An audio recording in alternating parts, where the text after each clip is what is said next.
I'm delighted to be here today in sunny Eastbourne at the KatyHammondsDrive operational policing base, opening it after its refit. It's been about 7 months being kitted out, a good year before that in the planning, and the whole refurbishment has cost about £2 million.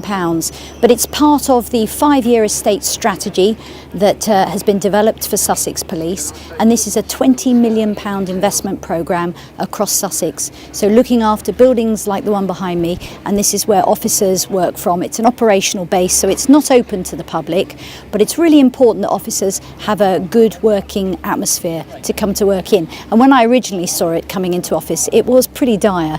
Today it's looking really good, really snappy, and I know it's a great working environment, but I'm going to go in and ask a few officers what they really think.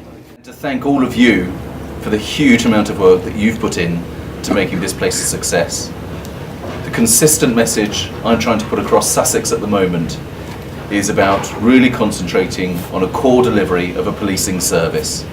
That core delivery is protecting vulnerable people. Brilliant. I officially declare it open.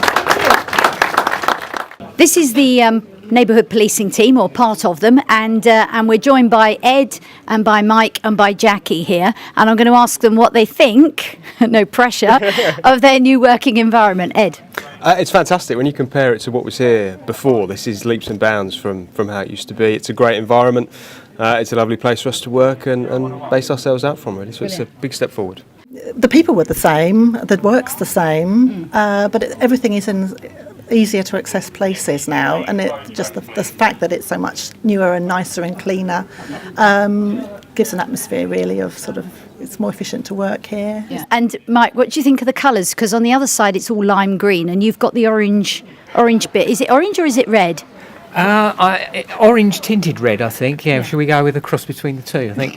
Yeah, it's not too blinding. It's not too blinding. I think the bright green is a little bit blinding the other side, but yeah, it's it gives a nice new bright outlook. So I'm joined by Suzanne here, and Suzanne's going to tell us a bit about this area that we're sitting in.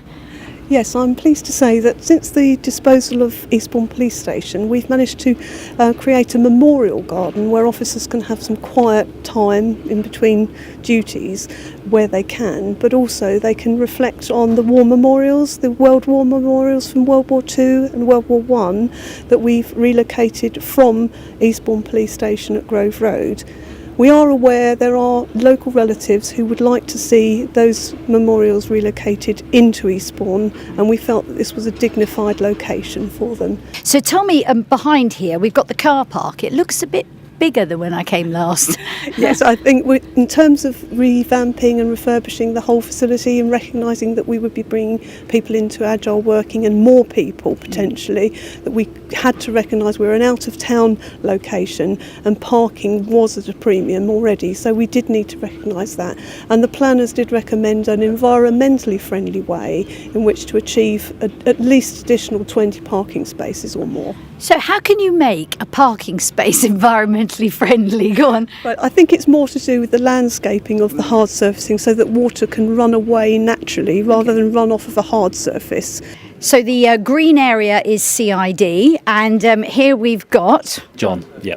What do you think of it, John? I like it. I think it's good because it brings everybody together, but at the same time gives everybody the separate sort of space where it's not all hustle and bustle and loud, and you can still concentrate and be with your team.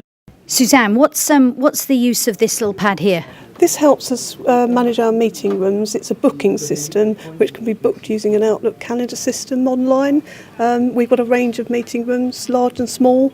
Some of them are bookable through this process. Fantastic. And some of them are available for privacy at a moment's notice. Come on in. Making the cameraman work really hard here, you see. So there we go, a really lovely space, and the etchings in the glass, words like dedication, commitment, compassion and so on really play into the College of Policing's new Code of Ethics, and this was decided on actually before the Code of Ethics was laid before Parliament, and I think it just goes to the heart of Sussex Police and shows you how they take professionalism so seriously. This is the breakout area in the station, and who have we got behind the seat here, but Chief Inspector Steve Biglands, who is the District Commander for Eastbourne. So, Steve, hello. Commissioner, good to see you. Welcome. And tell me, you were talking earlier, you said about your office space now. Tell me what's happened. Since the very inception of this project, since we moved out, I haven't had an office. We've taken the lead from how the Borough Council work, because we work with them at Grove Road, and we hot desk now. So I hot desk, got a little locker here to keep my personal possessions in and other bits and pieces, but I sit with my team, I work with my team. If I need to go and see a different team, I simply relocate and log into another terminal. So we're trying to move with the times and be as effective and visible as we possibly can be as leaders. The great tuck hunt has finally come to an end because we're inside the kitchen and it's all inside the fridge here. And this is run by the local cadets. And I've got my money, so I'm going to buy a couple of Twixes, one for me and one for Clarissa. And all the money that the cadets make here goes back into helping them do some of their outings and so on. So a really good cause. And it's chocolate. What can be better?